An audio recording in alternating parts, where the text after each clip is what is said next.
Road of Success, το podcast όπου εξερευνούμε τις διαφορετικές διαδρομές που οδηγούν στην προσωπική και επαγγελματική επιτυχία.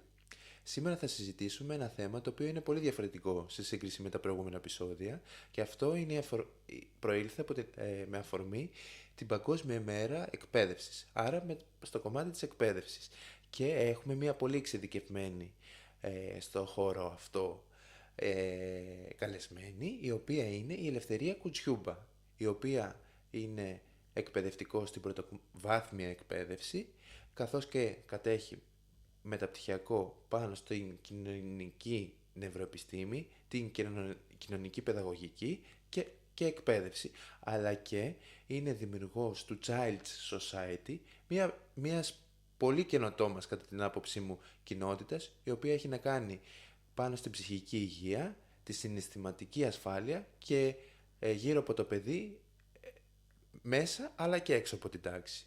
Σήμερα θα συζητήσουμε για το πώς λειτουργεί ο εγκέφαλος του παιδιού, γιατί η συναισθηματική ασφάλεια είναι προϋπόθεση για τη μάθηση, αλλά και πώς η εκπαίδευση μπορεί να γίνει πιο συνειδητή, πιο ανθρώπινη, αλλά και, πολύ σημαντικό και αυτό, πιο αποτελεσματική. Ελευθερία, καλώς ήρθες στο Crossroad of Success. Καλώς σε βρήκα, Γιώργο μου. Σε ευχαριστώ πάρα πολύ για την αποδοχή.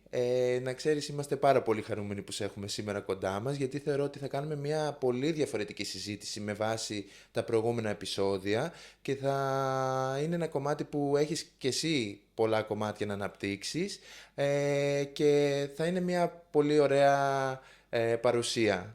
Οπότε σε ευχαριστώ πολύ και πάλι και ανυπομονώ να κάνουμε αυτή την ωραία συζήτηση. Είναι αμοιβαία τα αισθήματα και εγώ σε ευχαριστώ για την πρόσκληση. Τέλεια. Και εγώ ανυπομονώ. Ωραία. Θα ξεκινήσουμε όμως σταδιακά. Θα ξεκινήσουμε με τα πρώτα βήματα και τα πρώτα βήματα τα δικά σου.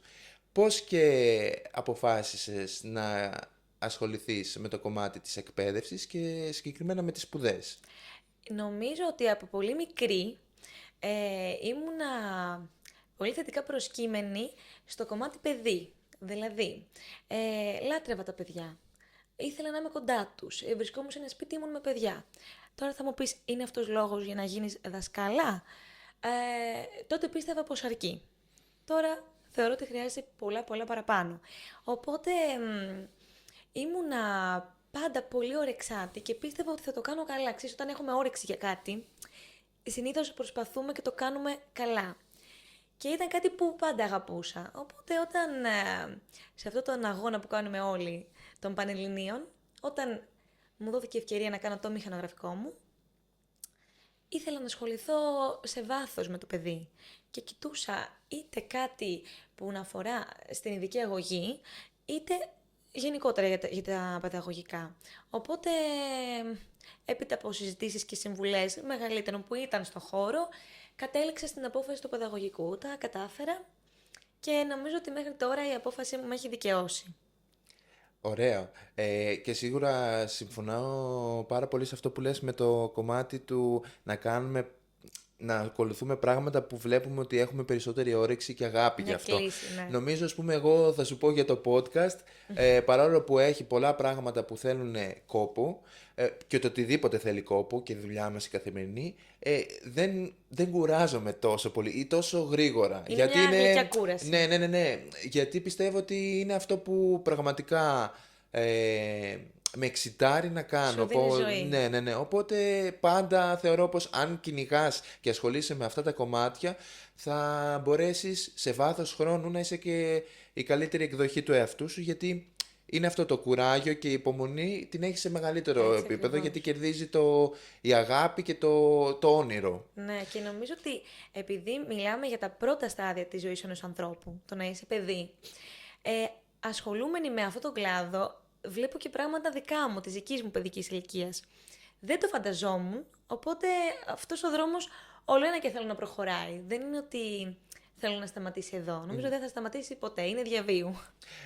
Πολύ ωραίο αυτό και νομίζω μέχρι στιγμής και με το υλικό που έχω δει στο Instagram, στο Child's Society, αλλά και μέχρι τώρα όσα έχουμε συζητήσει και εκτός μικροφώνων αλλά και εδώ, αυτό που βλέπω είναι ότι δεν είναι έχω στόχο να γίνω μια τυπική δασκάλα για να είμαι στο δημόσιο, αλλά βλέπω ότι από πολύ μικρή ήθελες να αναπτύξεις όλο αυτό γύρω από το παιδί που είναι πολύ σπουδαίο και αν ρωτάς εμένα, αν μπορείς να αλλάξεις τον κόσμο, τον αλλάζεις από την εκπαίδευση και το πώς μεγαλώνεις. Πολύ συμφωνώ. Δηλαδή εγώ αν μου δινόταν η ευκαιρία να αλλάξω κάτι, ήμουνα μία μέρα πρωθυπουργός, αυτό θα άλλαζα. Γιατί πιστεύω ότι Είναι η βάση. είναι η βάση, διότι πόσες φορές έχουμε ακούσει έτσι, δεν φταίει το παιδί, έτσι έμαθε. Ναι. Ναι, ισχύει όμως και είναι οι συνήθειές μας και η κουλτούρα μας δημιουργείται από την πρώτη στιγμή που γεννιόμαστε, οπότε είναι πολύ σημαντικό. Επίσης αυτό που λες, κολλάει στο ότι το να εκπαιδεύσεις ένα παιδί, με ρωτάνε φίλοι μου που δεν ασχολούνται περισσότεροι με... Καλά ρε Ελευθερία, έτσι προφορικά, πώς Πώς αντέχεις, αντέχεις, ναι. πώς γίνεται.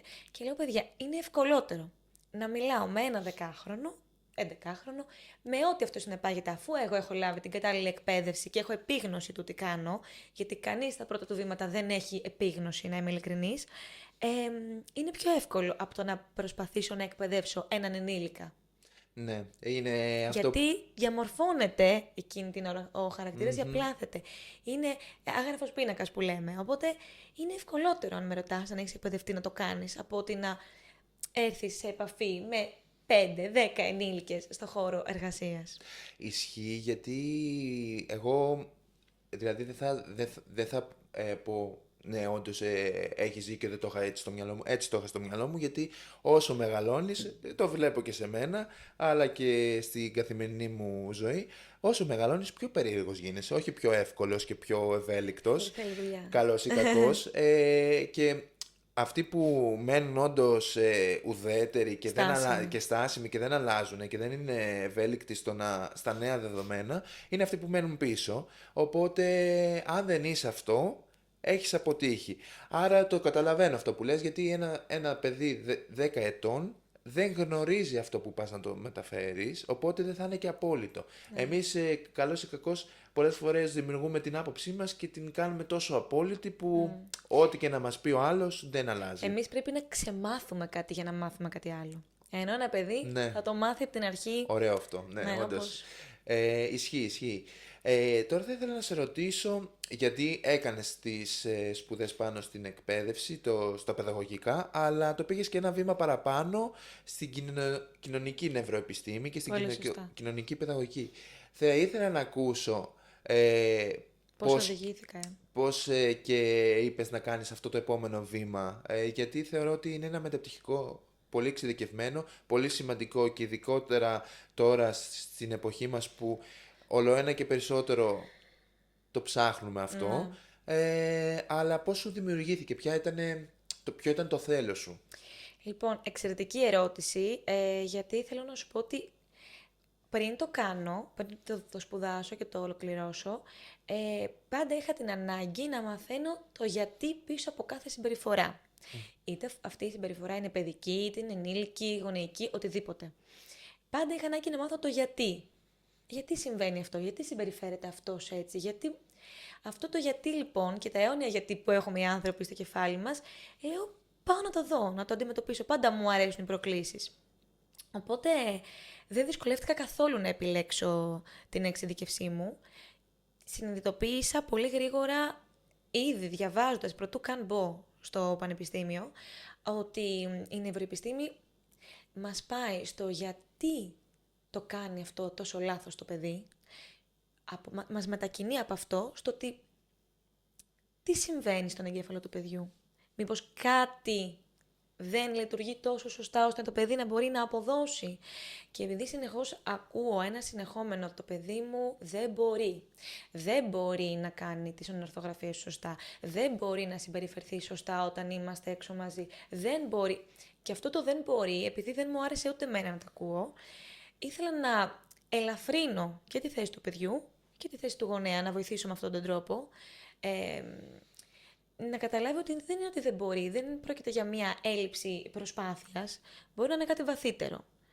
Και ένα παιδί το οποίο δεν έχει ρυθμίσει το νευρικό του σύστημα, που εμείς θα του μάθουμε να ρυθμίσει το νευρικό του σύστημα, σίγουρα δεν θα μπορέσει. Δεν είναι ότι δεν θέλει, δεν θα μπορέσει γιατί δεν το έχουμε μάθει πώς να αλληλεπιδρά, πώς να αυτορυθμίζεται. βλέπουμε παιδιά τα οποία βιώνουν στρες, υπερδιέγερση με πολλούς τρόπους, όπως είπες, εν έτη 2026, αυτό είναι όλο και πιο έντονο.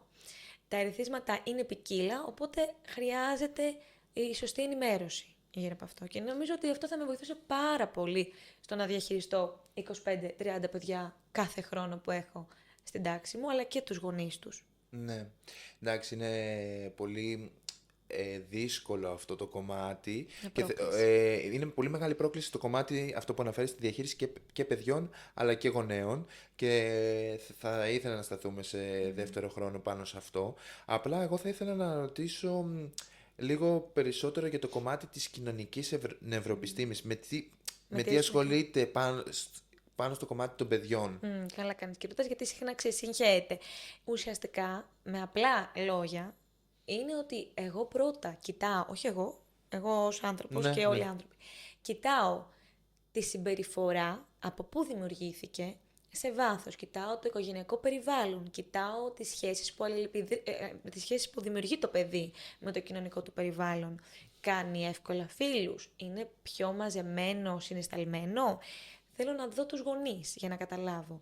Κοιτάω λοιπόν όλο το πλαίσιο στο οποίο ένα παιδί μεγαλώνει, ιδανικότερα από τη μικρή παιδική του ηλικία έως ένα βαθμό και πιο μεγάλο, για να καταλάβω τους λόγους για τους οποίους μπορεί να έχει απορριθμιστεί, γιατί ένα παιδί το οποίο έχει απορριθμιστεί νευρικά δεν μπορεί να αποδώσει ούτε ψυχοσυναισθηματικά, ούτε μαθησιακά. Δηλαδή, ένα παιδί το οποίο έχω στην τάξη μου και δυσκολεύεται μαθησιακά, και ξέρεις, όταν έχετε ένας γονιός στο σχολείο, τον ενδιαφέρει η μαθησιακή επίδοση του παιδιού του. Και εμάς μας ενδιαφέρει. Μπορεί εμένα σε δεύτερη φάση, γιατί πρώτα θα κοιτάξω το συναίσθημα, γιατί θεωρώ ότι είναι αλληλοεξαρτώμενα. Δηλαδή, ένα νευρικό σύστημα σε απορρίθμιση δεν μπορεί να αποδώσει μαθησιακά. Οπότε, σίγουρα, μέσω της κοινωνικής νευροεπιστήμης, είναι κοινωνική γι' αυτόν ακριβώς το λόγο, γιατί μιλάει για τις σχέσεις που δημιουργούμε γύρω μας και πώς αυτές είτε μας πάνε ένα βήμα παρακάτω ή διαμορφώνουν το χαρακτήρα μας, τις πεποιθήσεις μας, όσα θα μας κάνουν έναν έτοιμο ενήλικα μελλοντικά να έχουμε μια ψυχική ανθεκτικότητα, έναν αυτοσεβασμό, να λειτουργούμε σε ένα πλαίσιο ασφάλειας. Ένα παιδί το οποίο δεν μπορεί να λειτουργήσει, συνήθως έχει να κάνει με την ασφάλεια που βιώνει, τη συναισθηματική ασφάλεια, είτε αυτή που έρχεται από το σχολείο, είτε από το σπίτι. Οπότε αυτό μελετάει η κοινωνική νευροεπιστήμη. Πώς εμείς μπορούμε μέσω της συμπεριφοράς ενός παιδιού να το βοηθήσουμε πρώτα να ρυθμίσει το συναίσθημά του για να μπορέσει να είναι αποδοτικό το ίδιο στα μαθήματα, στις κοινωνικές του σχέσεις, να προχωράει, να μην εξαρτάται συναισθηματικά από κάτι άλλο, να πιστεύει στον εαυτό του. Ναι, και σχετικά με το συναίσθημα, τώρα εγώ δεν έχω άποψη πάνω σε αυτό, δεν έχω αναπτύξει κάτι στο αντικείμενο, οπότε θέλω απλά να ακούσω και να μάθω, γιατί θεωρώ ότι είναι πολύ σημαντικό και είναι, όπως είπαμε, ότι η εκπαίδευση είναι πολύ σημαντικό για να εξελίξει και να βελτιώσει την κοινωνία μας συνολικά. Θεωρώ ότι όσο το εμβαθύνουμε αυτό, τόσο βελτιώνουμε και την κατάσταση, γιατί όταν ασχολείσαι με αυτό το κομμάτι από μικρή ηλικία, μετέπειτα θα ασχοληθείς και θα μάθεις έτσι να ασχολείσαι. Ήθελα να ρωτήσω σχετικά με το συναίσθημα, γιατί άλλο να το βιώνεις εσύ σαν δασκάλα κάποιων παιδιών και άλλο να πω εγώ ένα παιδί αγχώθηκε και πώς το διαχειρίστηκε. Γιατί εγώ ο ίδιος στη δουλειά μου έχω άγχος, έχω ανασφάλεια και φοβίες και σίγουρα μου είναι δύσκολο να το διαχειριστώ, αλλά θα ήθελα να ρωτήσω για ένα παιδί. Γιατί και εγώ ήμουν κάποτε ένα παιδί μαθητής και ξέρω, έχω βιώσει αυτό, αλλά θα ήθελα από την πλευρά του δασκάλου πώς είναι. Το άγχος, την ανασφάλεια, τη φοβία για το λάθος, πώς επηρεάζει τελικά στο αποτέλεσμα. Το μαθησιακή διαδικασία. Ναι. Κοίτα, είναι καλό να το επενεχοποιήσουμε αρχικά στο κομμάτι του ότι δεν υπάρχει άνθρωπος που δεν θα βιώσει άγχος, φόβους. Είναι συναισθήματα. Εμείς λέμε στο σχολείο έχουμε και αυτά. Υπάρχει μια κατάσταση στην οποία θα βιώνω άγχος. Το θέμα δεν είναι αν θα το βιώσω ή όχι, γιατί θα το βιώσω σίγουρα. Και εγώ και το μικρότερο παιδί, το θέμα είναι να μάθω να το διαχειρίζομαι. Εδώ μιλάμε κάπως εξατομικευμένα για το κάθε παιδί ξεχωριστά, γιατί πρέπει να το δούμε στην ολότητά του. Ωστόσο, επειδή θα πω ότι το παιδί είναι όπως το μάθεις, ένα παιδί το οποίο είναι εκτεθειμένο συνεχώς σε παράγοντες έτσι πιο στρεσογόνους και βιώνει άγχος, συνήθως δεν γεννιέται το άγχος μέσα του, το δημιουργούμε. Είτε στο σπίτι, με υψηλές προσδοκίες γονέων ή προσδοκίες πιο σύντομες από το αναπτυξιακό στάδιο της ηλικίας του. Δεν μπορώ να περιμένω από ένα παιδί 3-4 ετών να μιλάει 2 γλώσσες, ας πούμε, εκτός αν είναι δίγλωσσο. Οπότε, η ανάγκη των γονέων να προλάβουν τις καταστάσεις εν τέλει δημιουργεί χειρότερα θέματα στο παιδί. Δημιουργεί άγχη. Να αποδείξω ότι μπορώ. Ή όταν εγώ ματαιωθώ δεν είμαι ικανό. Και αν δεν είμαι ικανό, απογοητεύομαι. Και όταν απογοητεύομαι, σταματάω την προσπάθεια.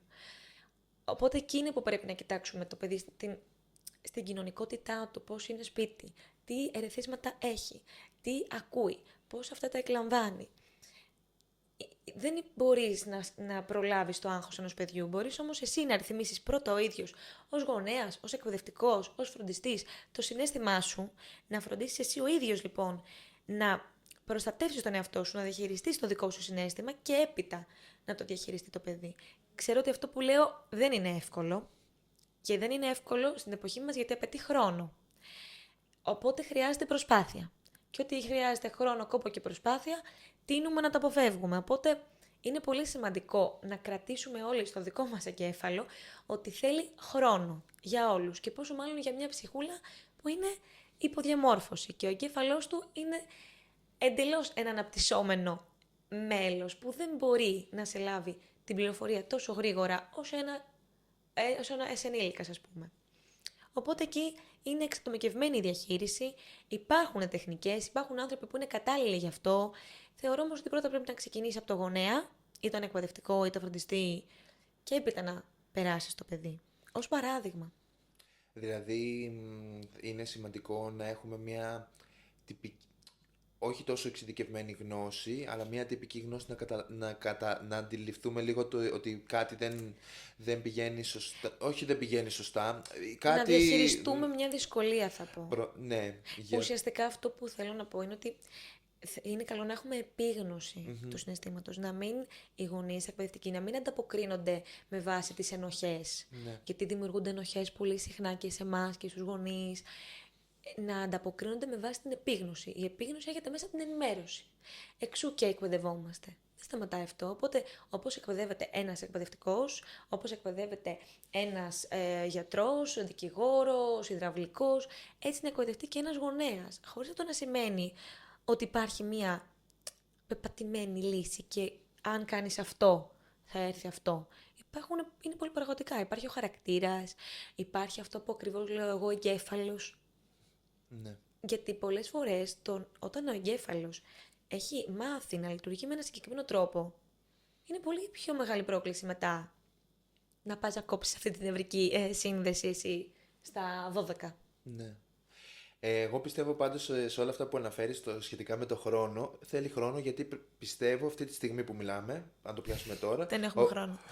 Όχι. Εννοώ ότι πρώτα πρέπει να δουλέψουν οι γονείς, οι εκπαιδευτικοί, όλοι που βρίσκονται γύρω από το παιδί. Το πλαίσιο. Ώστε αφού δουλέψουν εκείνοι, μετά να δουλέψουν μαζί με το παιδί για να διαμορφώσουν ένα ασφαλές συναισθηματικό πλαίσιο.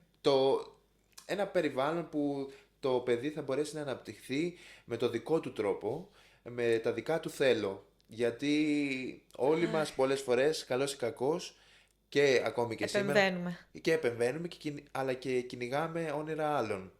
Αυτό που λέει, πολύ ωραίο. Και σίγουρα έχουμε δει, εγώ προσωπικά το έχω δει, ότι μόνο κακό σε κακό καταλήγει, γιατί με βάση το συναίσθημα εσύ δεν είσαι χαρούμενος όταν κυνηγάς κάτι που πραγματικά δεν σε ενδιαφέρει και άρα δεν θα είσαι και καλός αυτό. Έτσι, και εν τέλει χειρότερο το κάνεις, αλλά δεν το καταλαβαίνουμε πολλές φορές. Όχι. Και θα ήθελα να σταθώ στο ότι μιλάμε ότι δεν μπαίνουμε στη σύγκριση παιδιών, αλλά παίρνουμε το κάθε παιδί μόνο Στην του. ολότητά του, ναι. Ναι, που είναι πάρα πολύ σημαντικό, γιατί εμείς πάντοτε μπαίνουμε στη διαδικασία της σύγκρισης και πάντοτε, εγώ θυμάμαι τον εαυτό μου, ότι και εμείς σαν παιδιά, όταν έβγαιναν οι βαθμοί των σχολείων, μπαίναμε στη διαδικασία να μάθουμε ποιος τα πήγε καλύτερα, τι βαθμοί πήραμε μεταξύ μας, γιατί μας έβαλε εκείνος 19 και ναι. 18, β, γ, το οτιδήποτε είναι αυτό, που ένας βαθμός είναι εν τέλει και ούτε Καθορίζει. ναι, σε καθορίζει και σε δημιουργεί σαν άνθρωπο, όλα τα υπόλοιπα σε δημιουργούν. Απλά είναι εικόνα, Έτσι. γιατί το πολιτήριο και οι βαθμοί είναι εικόνα. Πίσω από την εικόνα τι κρύβεται. Και αν ρωτάς εμένα, θεωρώ αυτό το κομμάτι που ανέφερες, το ότι ο γονέας να μαθαίνει πώς είναι το παιδί του συναισθηματικά, πώς νιώθει, πώς είναι η καθημερινότητά του, είναι πολύ πιο σημαντικό από το πώς πάει στα μαθήματα. Άρα δεν το καταλαβαίνουμε, αλλά πιστεύω ότι θα σε ρωτήσω πιο μετά, γιατί έχω απορία οι σύγχρονοι γονείς πώς λειτουργούν. Το έχω απορία. Θέματα που εγείρουν εντάσεις θα συζητήσουμε εδώ. Ναι, εντάξει. Αλλά νομίζω είναι πολύ σημαντικό Ναι. και θα ήθελα να το μάθω. Τώρα θα ήθελα να ρωτήσω σχετικά με το κομμάτι του παιδιού, γιατί εσύ μπαίνεις στη διαδικασία όχι να μαζοποιείς με το ρόλο σου και ο κάθε δάσκαλος. Να προσεγγίζω συγκεκριμένα και εξατομικευμένα. Ναι. Πώς βλέπεις ότι κάποιο παιδί, ενώ δεν φαίνεται σε πρώτη όψη, έχει κάποιες δυσκολίες. Συναισθηματικά δεν είναι καλά και κρύβεται, προσπαθεί να το κρύψει για να μην φανεί. Ναι. Πώς το αντιλαμβάνεσαι? Θα σου είμαι απολύτως ειλικρινής και θα σου πω ότι αυτό έρχεται στο μυαλό μου συνήθως ως υποψία και το καταλαβαίνω όταν δω τους γονείς. Δηλαδή, ένα παιδί που εγώ θα υποψιαστώ, γιατί δεν μπορώ να βάλω ταμπέλα ότι έχει δυσκολία, πρέπει να το δω πάρα πολύ συγκεκριμένα. Σε τι ηλικία βρίσκεται. Μπορεί κάποιες δυσκολίες να είναι θέμα ορίμανσης, που θα έρθουν με τον καιρό και δεν χρειάζεται εγώ να κάνω κάτι. Ούτε να τρομοκρατήσω έναν γονέα να του πω βλέπω αυτό και αυτό, τι θα κάνουμε τώρα. Ούτε και το ίδιο το παιδί. Άρα να αποδεχτώ την δυσκολία για την ηλικιακή του θέση στην οποία βρίσκεται. Συνήθως τα παιδιά τα οποία δυσκολεύονται συναισθηματικά θα τα δεις να αγχώνονται. Θα δεις το άγχος να σωματοποιείται. Δεν θα μπορούν να αποδώσουν ή μπορεί να σηκώσουν το χέρι τους εντός τάξης, μιλώντας στο δικό μου επάγγελμα, και να έχουν σκεφτεί κάτι να πούν, να το πούν τελείως λάθος, συντακτικά, χαοτικά. Να βλέπεις μια εφίδρωση, έντονο κοκκίνισμα, δυσκολία στην έκθεση ή στην έκθεση του εαυτού τους ή σε ένα θεατρικό. Όταν βλέπεις τα παιδιά σε ένα θεατρικό στο σχολείο, εκεί βλέπεις ακόμα πιο πολλά σε σχέση με την κοινωνική αλληλεπίδραση. Δηλαδή, μαθήματα όπως είναι τα εικαστικά, όπως είναι η μουσική, όπως είναι η γυμναστική, που εκεί έχουμε να κάνουμε και με την νίκη και την ήττα. Εκεί βλέπεις πιο πολλά πράγματα ως προς το συναίσθημα του παιδιού. Όταν βλέπεις πώς αντιδρά όταν πήρε 9 αντί για 10. Πάλι κάνει μια προβολή των γονέων του, συνήθως εκεί, τις προσδοκίες των γονέων του. Οπότε ένα παιδί το οποίο δυσκολεύεται να διαχειριστεί άγχος, αποτυχία, να ρυθμίσει το συναίσθημά του, θα το δεις στις εκδρομές, στις επισκέψεις σε μουσεία, πώς θα σταθεί, ακόμα και το πώς θα φτιάξει την τσάντα του την ώρα που θα χτυπήσει το κουδούνι. Συνήθως τα παιδιά αυτά θα έρθουν και θα σε ρωτήσουν εσύ πόσο ώρα χτυπάει το κουδούνι, πόσο χρόνο έχω, τι ώρα μπαίνουμε μέσα, θα προλάβω να φάω. Δεν θα είναι χαλαρά, ελεύθερα, που το στοιχείο της ελευθερίας είναι στην παιδική ηλικία. Οπότε ό,τι προανέφερα συνήθως έχει χτιστεί. Έχει δημιουργηθεί αυτό ή το έχει δει στο περιβάλλον του. Τι ωραία είναι, ή έχει φάει πρωινό σε 5 λεπτά. Φάε τώρα, περιμένει το σχολικό. Φάε, πρέπει να φύγουμε. Οπότε όλο αυτό έχει χτιστεί. Και το βλέπεις γρήγορα θα πω εγώ, απλώς το επιβεβαιώνεις όταν έρθεις σε επαφή με το οικογενειακό πλαίσιο.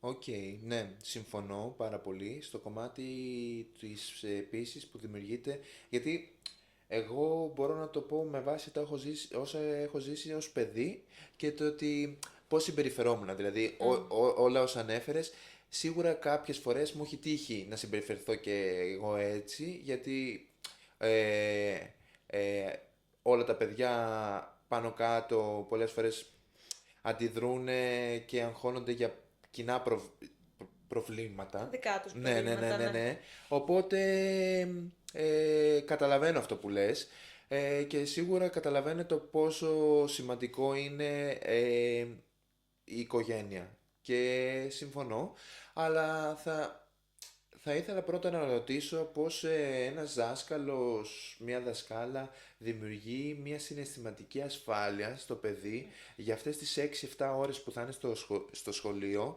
να νιώσει πραγματικά άνετα. Γιατί πολλές φορές μπορεί να είναι πιεσμένο από το σπίτι και θέλει πραγματικά να ελευθερωθεί. Πώς δημιουργείται όλο αυτό το πλαίσιο? Τώρα κάνω πάρα πολλές εικόνες στο μυαλό μου που μου κάνεις αυτή την ερώτηση, γιατί έχουμε μπερδευτεί. Η συναισθηματική ασφάλεια δεν είναι πολυτέλεια. Την έχουμε στο μυαλό μας ως πολυτέλεια. Δεν είναι προϋπόθεση. Είναι μια βιολογική ανάγκη για την εκπαίδευση των παιδιών. Για τη σχολική τους επίδοση, για τη μαθησιακή τους επίδοση. Οπότε αυτή η συναισθηματική ασφάλεια προέρχεται ήδη από έναν ρυθμισμένο άνθρωπο, δηλαδή πρέπει ο δάσκαλος, ο εκπαιδευτικός, ο φροντιστής να είναι καλά εκπαιδευμένος στη διαχείριση κρίσεων. Πολλές φορές θα δούμε περιστατικά που είναι πολύ λογικό να βλέπεις τον δάσκαλο αγχωμένο, πιο πολύ αγχωμένο και από το παιδί. Δεν δημιουργείς ασφάλεια, γιατί για εκείνη την ώρα και για όσο τέλος πάντων εκπαιδεύεις τα παιδιά, είσαι ο κόσμος τους. Είσαι το ορόσημό τους μέσα στην τάξη. Οπότε πρέπει να εκπέμπεις, είναι καλό να εκπέμπεις εσύ πρώτα ηρεμία. Να μην τα πανικοβάλεις με το οτιδήποτε. Νομίζω ότι έτσι μπορείς και φτιάχνεις και τα κατάλληλα πλαίσια, ενεργοποιείς τα κυκλώματα μνήμης, μάθησης, δημιουργικότητας, όταν ένα παιδί μπαίνει σε μια τάξη. Θα πω τάξη λόγω του επαγγέλματος και νιώθει ασφάλεια. Είναι πιο ελεύθερο να πει τη γνώμη του, να βγάλει τη δημιουργία του, να αποδώσει στα μαθήματα, ακόμα και αν έχει δυσκολευτεί στο παρελθόν. Θα του είναι πιο εύκολο. Αντίθετα, όταν έχεις ενισχύσει το στρες, την υπερδιέγερση, είτε από το σχολείο, είτε στο σχολείο, είτε από το σπίτι, θα του είναι πολύ πιο δύσκολο. Οπότε χρειάζεται ο εκπαιδευτικός να είναι καλά καταρτισμένος σε αυτό το κομμάτι και να μπορεί πρώτα να διαχειριστεί τον εαυτό του και έπειτα την τάξη, το σύνολο, τους γονείς. Είναι πολύ παραγωγικό. Και αυτό που χρειάζεται είναι αγάπη. Επίσης θα πω, δεν θα πω βήματα, αλλά άμα έχεις αγάπη, θα γίνει, θα βγει. Δεν θα δυσκολευτείς τόσο πολύ. Θα είναι μια γλυκιά κούραση. Και τα αποτελέσματα δεν θα είναι εμφανή εκείνη τη στιγμή, αλλά θα δεις μακροπρόθεσμα. Και αυτό θα σου δώσει μια ενθάρρυνση να συνεχίσεις το έργο σου. Ωραίο, ναι. Εγώ τώρα αυτό που σκέφτομαι και αυτό που θα ήθελα, ας πούμε, από όλα αυτά τα 12 χρόνια που ήμουνα στο σχολείο και, και σε οικογενειακό πλαίσιο, αλλά και από το σχολείο, θα ήθελα να θυμάμαι τον εαυτό μου ότι πολλές φορές είχα πει ότι δεν το έχω κάνει, δεν το έχω απαντήσει το συγκεκριμένο ερώτημα, γιατί φοβόμουν το λάθος. Και αυτό είναι κάτι που θα ήθελα να το... Είχα δουλέψει περισσότερο στο σχολείο, να μάθω να κάνω λάθη, γιατί τα λάθη θα με κάνουν να μάθω το σωστό και άρα την επόμενη φορά αυτό το λάθος θα το έχω κάνει σωστό. Ναι, να το εξελίξω. Γιατί μετά το λάθος, αν το κάνεις εχθρό σου, ακολουθεί ότι ένα λάθος μπορεί να είναι μια ήττα και αυτή η ήττα μπορεί να σε κάνει να δημιουργήσει να σε αποδυναμώσει. Ναι, να σε αποδυναμώσει, να δημιουργήσει μια πολύ κακή εικόνα για τον εαυτό σου και αυτό είναι κάτι που δεν σου κρύβω ότι το κουβαλάω γιατί και θέλω να το... Πολύ το κουβαλάω. Ναι, πολύ λογικό είναι, αλλά εγώ σαν Γιώργος είναι κάτι που θέλω να το δουλέψω γιατί και τι έγινε. Όχι, Πραγματικά, έχεις πολύ δίκιο. Το πώς κοκκίνιζα, ένιωθα... Αυτό πήγα να σου πω τώρα. Πολύ στρες. Το στρες που εκείνη τη στιγμή, το αν θα με ρωτήσει το συγκεκριμένο ερώτημα και το τι θα πω ήταν πολύ στρεσογόνο. Ναι. Και όχι ότι φταίει απαραίτητα Ο εκπαιδευτικός. ο εκπαιδευτικός, αλλά πολλές φορές κάτι που με βοηθούσε είναι ωραία, πάμε να το κάνουμε μαζί τώρα.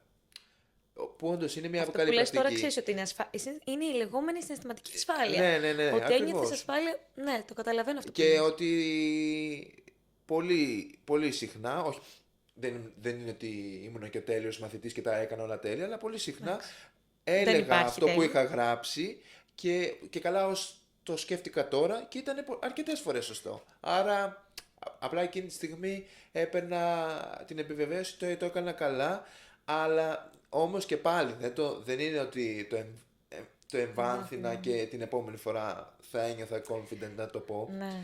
Γιατί φοβόμουν το λάθος, όχι ότι φοβόμουν ότι δεν είμαι καλός σε αυτό που κάνω. Επίτρεψέ μου να σου πω από αυτή την εμπειρία μου έως τώρα ότι τα παιδιά τα οποία βιώνουν αυτό που αναφέρουμε τώρα, που είναι πολύ στρεσογόνο πραγματικά και εμποδίζει και επιστημονικά τα νευρικά κυκλώματα να κάνουν αυτό που πρέπει για να εμπεδώσω τη γνώση και να προχωρήσω και να νιώσω αυτοπεποίθηση, που είναι πολύ αναγκαία για μένα αυτοπεποίθηση, παντού, συνήθως έχουν δεχτεί μια συνεχή κριτική. Το λάθος από μόνο του είναι εγώ με τι οπτική θα το δω. Θα κάνω λάθος και θα πω «Αχ, έκανα λάθος». Τι έκανα λάθος, πάμε να το δω. Ναι. Πώς λέμε στο σχολείο ότι γράφουμε ένα τεστ. Πάμε να κάνουμε μια ομαδική αυτοδιόρθωση. Γιατί το λέμε αυτό. Δεν θέλω εγώ να βιώσει το παιδί το συναίσθημα ότι τώρα θα πάρει το γραπτό η δασκάλα και θα δει ότι έχω κάνει λάθος, άρα δεν είμαι καλός ή δεν είμαι καλή. Όχι, θα πάρω το γραπτό εγώ και πρώτα θα δω. Τι έκανα σωστό. Από τις 100 μονάδες πήρα τις 78. Τα 78% το έκανα σωστό. Μπράβο μου που το έκανα σωστό. Πρώτο αυτό. Μπράβο που τα έκανα σωστά αυτά. Τα υπόλοιπα. Γιατί τα έκανα λάθος. Αυτοδιορθώνομαι. Μαθαίνω στο παιδί ότι δεν με καθορίζει το λάθος μου. Γιατί το λάθος θα το λύσω. Με καθορίζει μελλοντικά το να έχω ψυχική ανθεκτικότητα να το λύσω. Το να νιώσω ασφάλεια να προχωρήσω. Δεν θα αυτοπροσδιορίσω τον εαυτό, να πω δηλαδή για μένα ότι δεν είμαι καλή σε αυτό. Μας μάθανε να ντρεπόμαστε για τα λάθη. Μας μάθανε να κάνουμε πίσω, θεωρούμε ότι από τη στιγμή που το έκανα λάθος δεν είμαι καλός. Άρα, άμα εγώ δεν βάλω γκολ στην προπόνηση, είμαι ανίκανος, δεν είμαι καλός, δεν είμαι πρωταθλητής. Δεν μας μάθανε να απολαμβάνουμε τη διαδικασία. Και όλο αυτό έχει να κάνει και με την εικόνα, με την προσδοκία των γονέων, των εκπαιδευτικών, αν θες. Να μπουν τώρα, ας πούμε, τρέχει πάρα πολύ, είναι της μόδας, τρομερά, οι διαγωνισμοί. Ναι, πάρα πολύ υπέρ να μπούμε στους διαγωνισμούς, να τους δοκιμάσουμε ως εμπειρία. Δεν γίνεται να απαιτείς από ένα παιδί να κερδίσει όλους τους διαγωνισμούς. Μαθηματικός διαγωνισμός, ζωγραφική, μουσική, όλα. Βάλε το παιδί στη διαδικασία. Γιατί θα πάρει πράγματα από αυτό. Δεν θα πάει χαμένο. Βάλε το παιδί να εμπλακεί και άσε το αποτέλεσμα στην άκρη. Γιατί σε αυτή την ηλικία δεν με ενδιαφέρει το αποτέλεσμα. Θα το δω πολύ πιο μετά. Δεν μπορεί να απαιτώ να έχω αποτέλεσμα. Να απαιτώ να προσπαθώ για το αποτέλεσμα.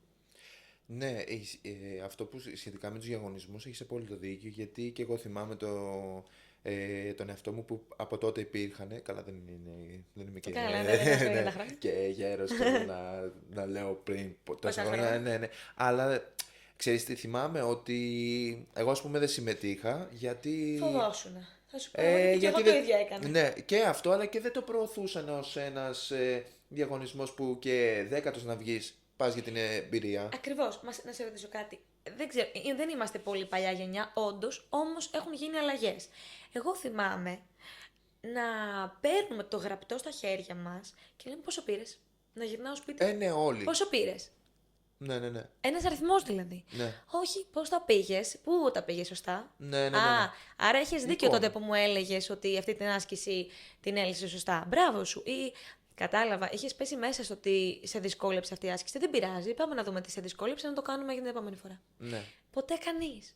Δηλαδή, χωρίς να θέλω να κατηγορήσω, γιατί και οι υπόλοιποι γονείς, οι παρελθοντικοί γονείς λειτουργούσαν πάλι με μηχανισμούς που είχαν μάθει.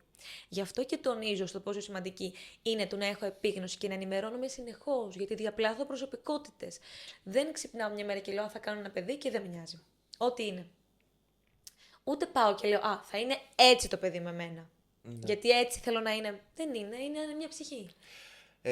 Τώρα άμα κάτσουμε και αναλύσουμε το εκπαιδευτικό σύστημα και το πώς λειτουργούμε, όχι εκπαιδευτικά, Είναι άλλο εκπαιδευτικοί, είναι και οι γονείς και οι εκπαιδευτικοί και τα παιδιά.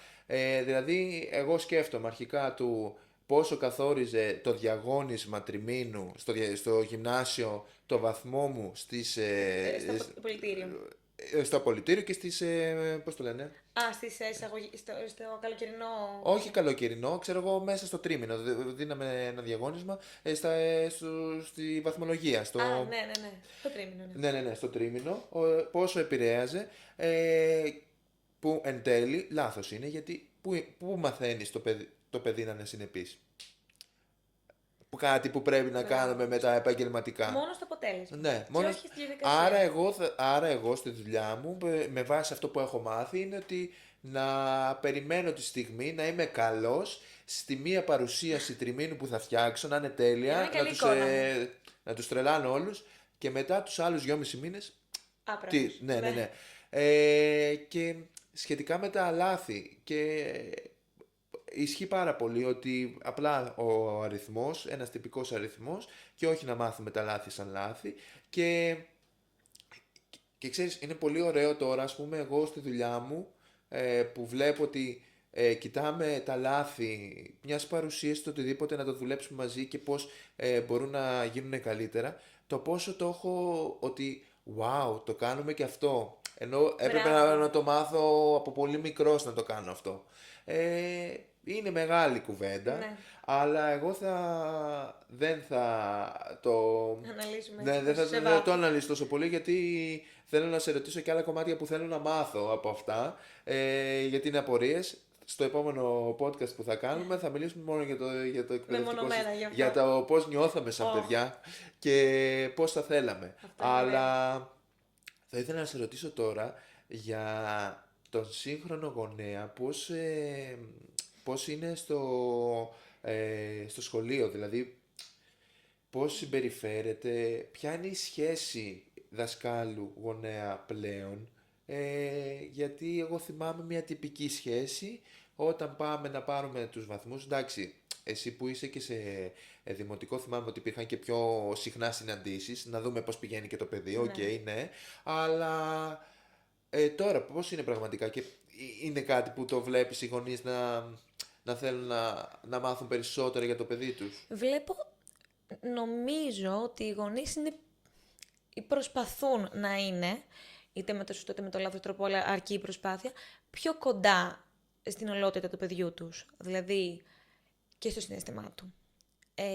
Θα σου πω πρώτα για το σύγχρονο δάσκαλο, γιατί θεωρώ ότι δεν είναι απλώς ένας μεταδότης γνώσης. Είναι ένας ρυθμιστής συναισθημάτων, είναι ένας συνδημιουργός ενός ασφαλούς πλαισίου, όπως λέγαμε πριν. Και θεωρώ ότι ο σύγχρονος δάσκαλος επίσης είναι κάτι πολύ παραπάνω και καλά κάνει και είναι, για όλους τους λόγους που προαναφέραμε. Και βλέπω ότι υπάρχει, ή τουλάχιστον αυτό θέλω να βλέπω, ότι υπάρχει σε αυτό το έργο συνοδοιπόρος και ο γονέας.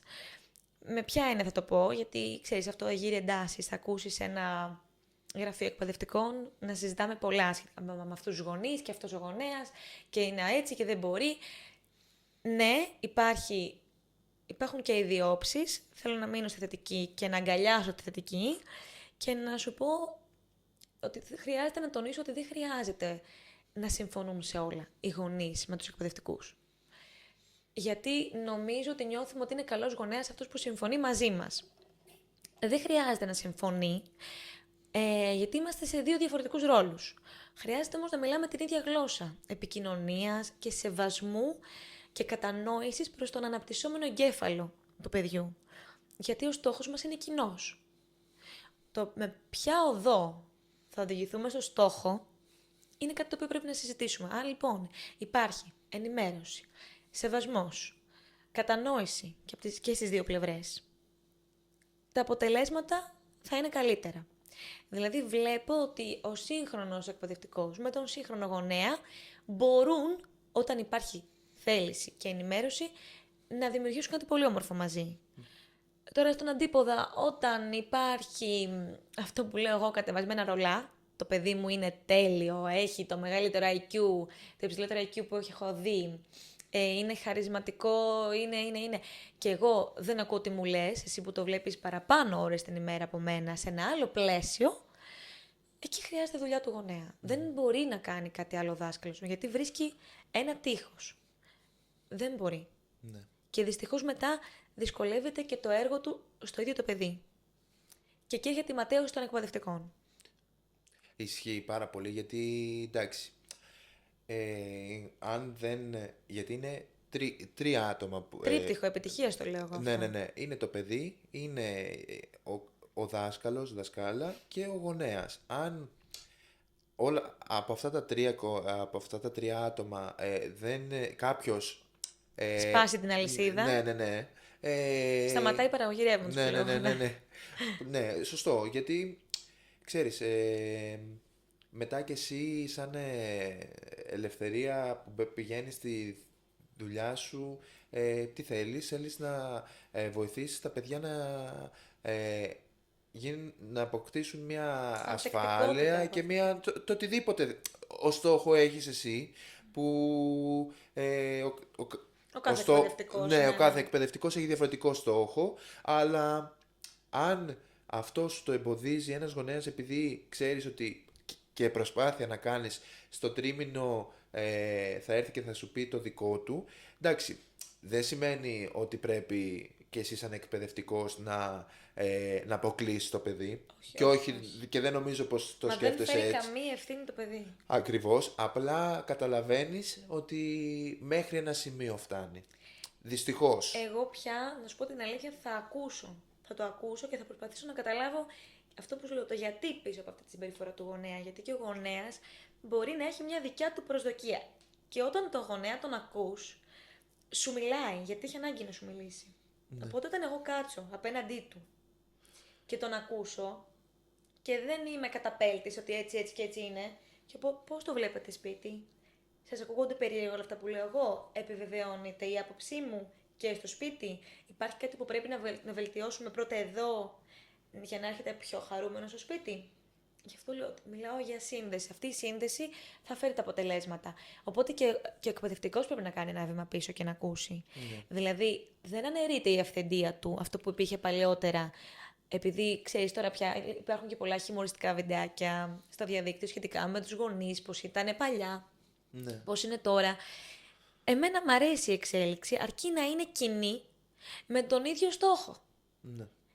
Διαφορετικά, να είμαστε ειλικρινείς, μπορεί να κάνει πολλά ένας εκπαιδευτικός, χωρίς την συγκατάθεση του γονέα δεν μπορεί να κάνει τίποτα. Γιατί το παιδί έχει ως πρότυπο τον μπαμπά, τη μαμά και έπειτα τον προπονητή, τον εκπαιδευτικό, τη μουσικό. Ναι, ακριβώς. Είναι το πρότυπό του. Εσύ τώρα στο εκπαιδευτικό σύστημα τι θεωρείς ότι κάτι πολύ τρανταχτό που υστερεί και κάτι που σε δυσκολεύει εσένα πιο πολύ? Γιατί εγώ μπορώ να πω πολλά απ' έξω, γιατί δεν είμαι εκπαιδευτικός, ούτε έχω... Να σε ρωτήσω τι θα έλεγες άμα... Έτσι, εξωτερικά, τι θα έλεγες ότι... Να σου πω για τον... Κάνω την ερώτηση εγώ τώρα, ναι, αλλά ναι. Για τον αδελφό μου που είναι έκτη δημοτικού τώρα και είναι σε χωριό, σε νησί. Οπότε μπορώ να πω το τι έχει βιώσει εκείνος. Θα σου πω ότι υποδομές και υποστήριξη. Εκεί ένα παιδί να είναι διαφορετικό είναι πιο δύσκολο. Έχουν βελτιωθεί σίγουρα, δεν μπορώ να πω, αλλά μπορώ να σου πω ότι το τι έχει βιώσει εκείνος είναι ότι δεν είναι και οι καλύτερες υποδομές ενός σχολείου. Δεν λέω ότι στην Αθήνα είναι οι καλύτερες, αλλά εκεί πέρα ό,τι έχει ζήσει, και σίγουρα το υποστήριξη. Αυτό θα έλεγα, αλλά είναι πολύ γενικό. Δηλαδή δεν είναι το μου αρέσει αυτό που λες. Και είναι ωραίο να το ακούω κι εγώ έτσι την εξωτερική σου άποψη. Θα σου πω ότι τυχαίνει και εργάζομαι σε ιδιωτικό σχολείο, οπότε με τις υποδομές δεν έχουμε κανένα απολύτως πρόβλημα. Όμως, κάνοντας την πρακτική μου σε δημόσια σχολεία, απογοητεύτηκα όχι μόνο για τις υποδομές που τις έχουμε ανάγκη, πρώτα εμείς ως εργαλεία και έπειτα τα παιδιά. Απογοητεύτηκα και δεν μιλάω για υποδομές, υπερλούξ, αυτό που λέω, όπως συναντάς σε ένα ιδιωτικό σχολείο. Απλά θέρμανση το χειμώνα. Μιλάμε για το να ανοίγει η πόρτα ή να κλείνει η πόρτα ή το παράθυρο να μην είναι σπασμένο. Να μην μπαίνει το νερό την ώρα που κάνεις μάθημα. Να φοβάσαι για τη ζωή σου. Και δεν κινδυνολογώ γιατί τα είδα. Όλο αυτό εμένα μου δίνει μια αντίληψη ότι δεν προσέχω αυτά που έχω γύρω μου. Άρα τι μήνυμα περνάω στο παιδί? Ότι δεν προσέχω το χώρο μου. Εκεί λοιπόν αυτό που λες είναι πολύ μεγάλη υπόθεση, ωστόσο εγώ στο εσωτερικό του σχολείου θα απαντήσω με βάση το 2026 και θα σου πω ότι αυτό που με δυσκολεύει περισσότερο είναι η ανάγκη που έχουν πια τα παιδιά για το γρήγορο. Και προέρχεται και από εμάς, από τους γονείς, από το περιβάλλον, από ότι το ίντερνετ, το AI, εντάξει, η εικόνα... Η τεχνολογία σίγουρα επηρεάζει. Δηλαδή, το να συνειδητοποιώ την αξία του χρόνου, ότι έχω τόσο χρόνο, πώς θα τον εκμεταλλευτώ και να μην τρέχω να προλάβω τα πάντα, να μου δίνεται δηλαδή ένας χρόνος ή λιγότερη πίεση και δικιά μας και των γονέων και των παιδιών, για να μπορέσουμε να αντιμετωπίσουμε οποιαδήποτε πρόκληση έρθει. Δηλαδή είναι όλα πολύ γρήγορα. Αυτό τώρα θα σου πω εγώ, ότι σίγουρα προέρχεται και όλες από το χώρο που βρισκόμαστε τώρα, την Αθήνα, όπου όλοι μας τρέχουμε. Άρα θα τρέξει και το παιδί. Ναι, τρέχουμε γιατί συγκρινόμαστε. Ναι, γιατί και το παιδί έχει και περισσότερες δυνατότητες τα απογεύματα, να κάνει περισσότερα πράγματα. Αλλά θα σου πω ότι, ας πούμε, στην επαρχία ο αδερφός μου μπορεί να πάει για ποδόσφαιρο, μπορεί να πάει για παραδοσιακούς χορούς ή κάποια... taekwondo ή κάτι μέχρι εκεί, αγγλικά, και πλέον έχουν και μαθήματα ρομποτικής, ενώ σε εξωτερικό επίπεδο, έτσι. Άρα δεν είναι ότι έχει του κόσμου τα πράγματα. Ούτε έχει πολλούς παιδικούς σταθμούς, όχι σταθμούς, παιδικά πάρκα κτλ.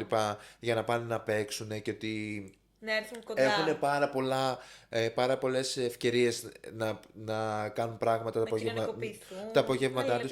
Αλλά είναι πιο χαλαρά. Δηλαδή έχουν και περισσότερο χρόνο να δημιουργήσουν και να παίξουν. Γιατί... Εμείς νομίζω ότι... Εγώ, ας πούμε, που σου λέω, ο αδερφός μου είναι σε χωριό. Εγώ ήμουν στην πόλη. Στην πόλη, ας πούμε, μπορούσα να πάω και για ζωγραφική, πήγα. Κολυμβητήριο, πήγα. Δηλαδή, επειδή είχα πιο πολλές επιλογές, οι γονείς μου βασικά, για να κάνω πράγματα, άρα και εγώ είχα περισσότερα πράγματα να κάνω, που θέλει όριο, αλλά υπάρχει και ένας διαγωνισμός μετά, έτσι, γιατί... Διαγωνισμό γονέων. Ναι. Γιατί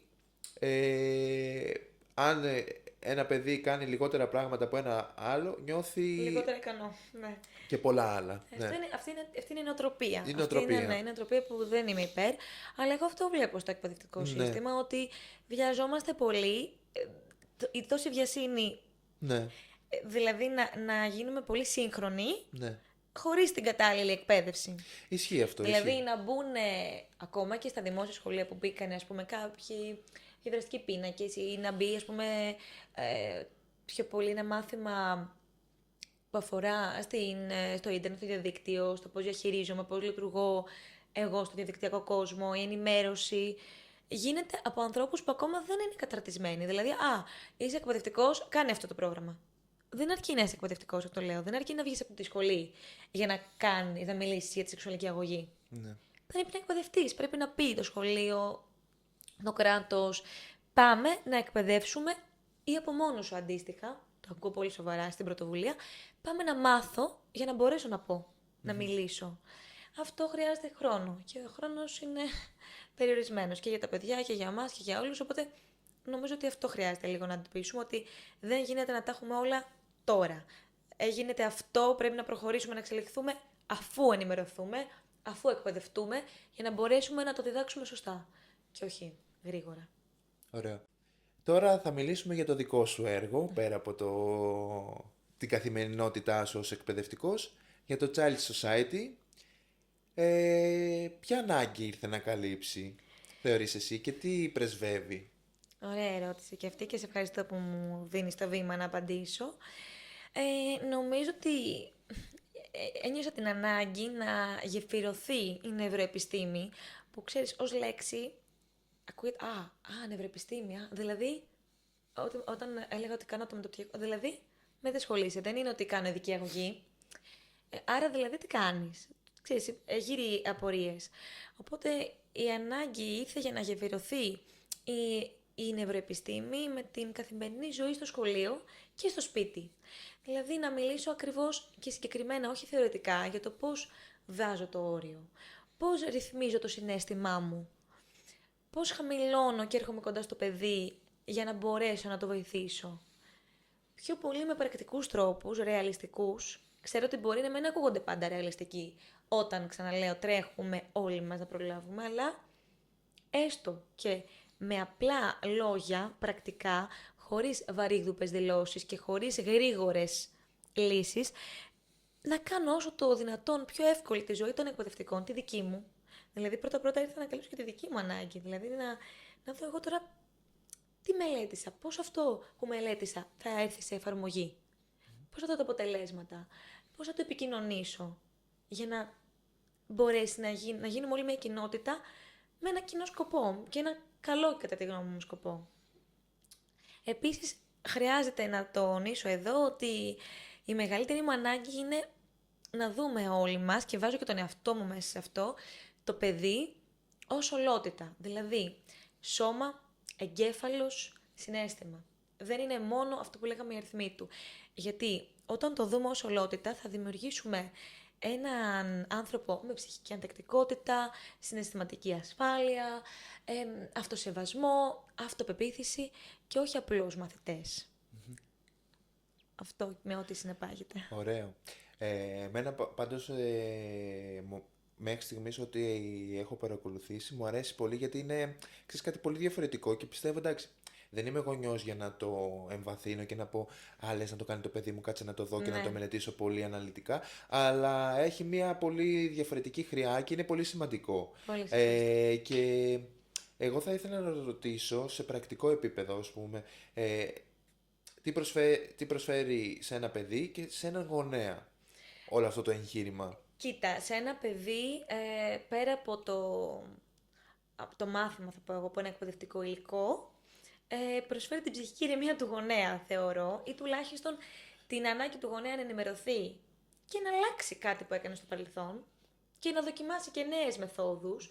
Δοκίμαζα, για παράδειγμα, μου είχε στείλει μια μαμά κάποτε ότι δεν μπορεί να κοιμηθεί, γιατί εμένα και η διπλωματική μου αφορά τον ύπνο.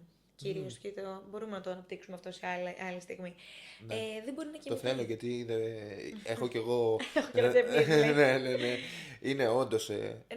Τα μεταφέρουμε όλα στο. Ναι. Το σωματοποιούμε Ναι, όλα, η ναι. αλήθεια είναι. Μου ήθελε, δεν μπορεί να κοιμηθεί. Είχαμε λοιπόν μιλήσει, είχαμε πει πόσο χρονών είναι, την καθημερινότητά του. Δηλαδή, μιλώντας, αυτό που σου έλεγα, όταν μιλάς Ναι.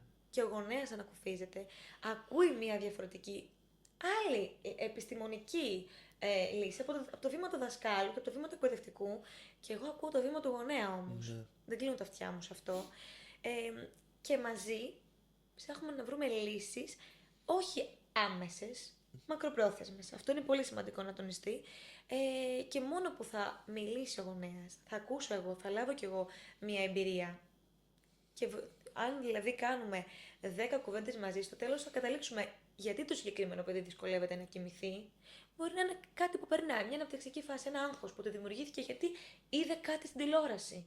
Μπορεί να μην έχει καν δημιουργηθεί από μια κουβέντα. Ναι, ήταν ανοιχτή τηλεόραση και να είδε ένα πολύ έντονο συμβάν και να του έχει δημιουργηθεί στρες. Ή η φοβία που λέμε ότι φεύγουν τα παιδάκια που είναι πρώτη δημοτικού, που τα αφήνει σχολείο και θέλουν τη μαμά τους και κλαίνε. Ναι. Πώς αντιδράω εγώ? Και θα δεις μια μαμά ενοχική, το παιδί μου, να το πάρω εγώ, θα φύγουμε. Και τι μαθαίνει μέσα από αυτή τη συμπεριφορά το παιδί?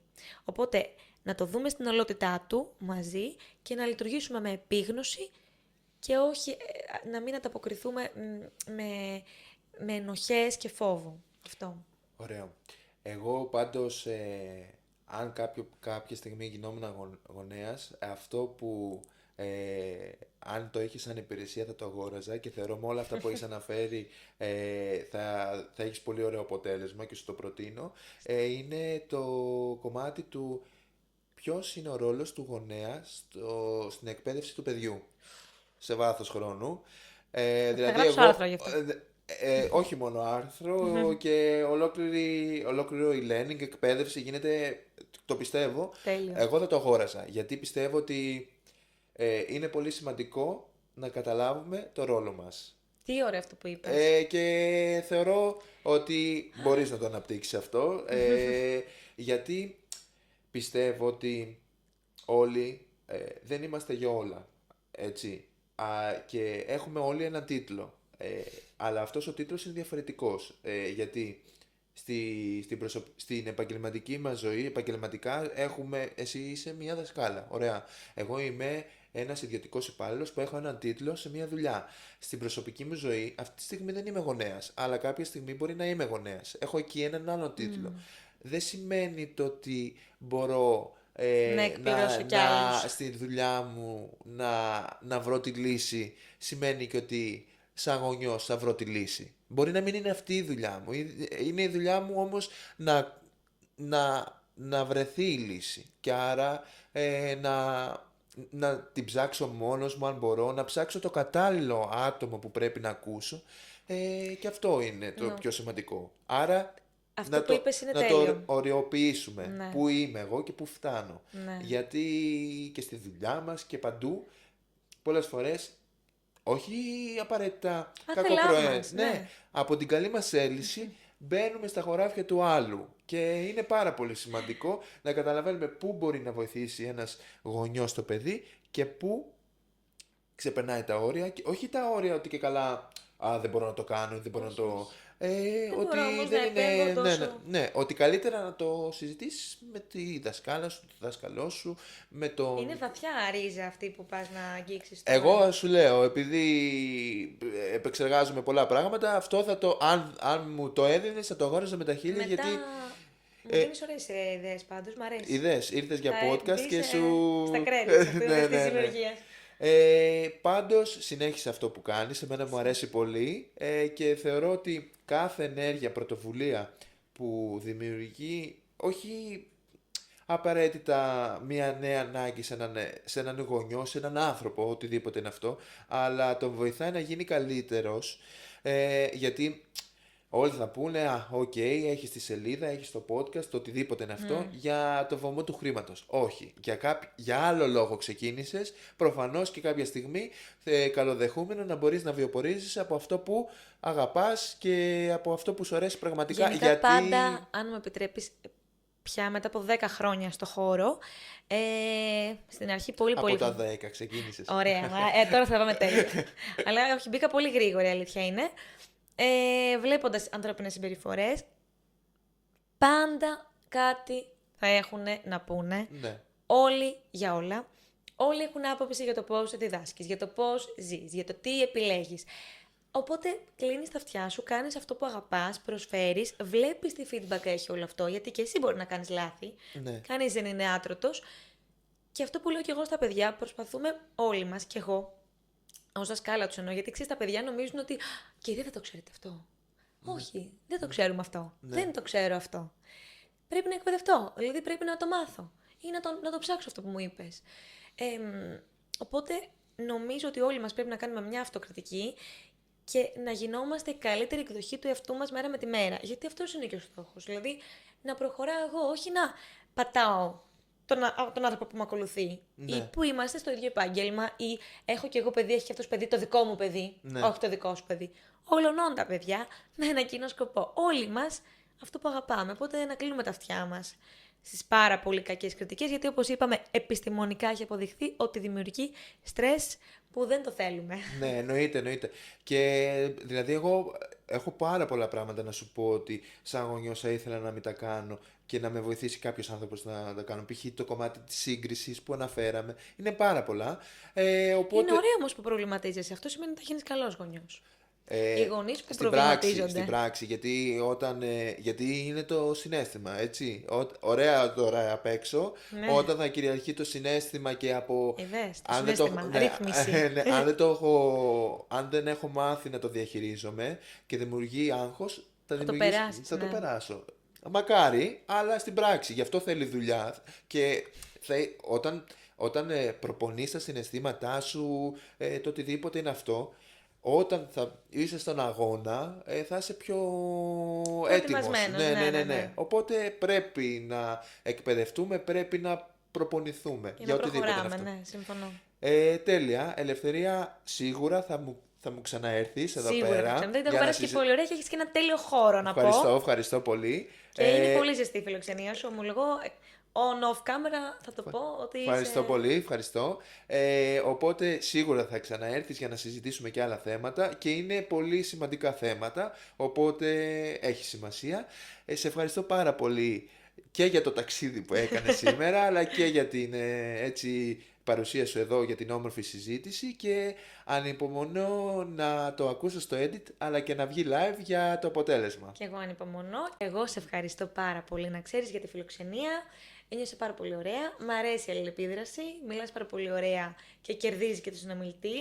Οπότε έχω να πω ότι θα ξανάρθω με σιγουριά. Αποδέχομαι την πρόσκληση και Τέλεια.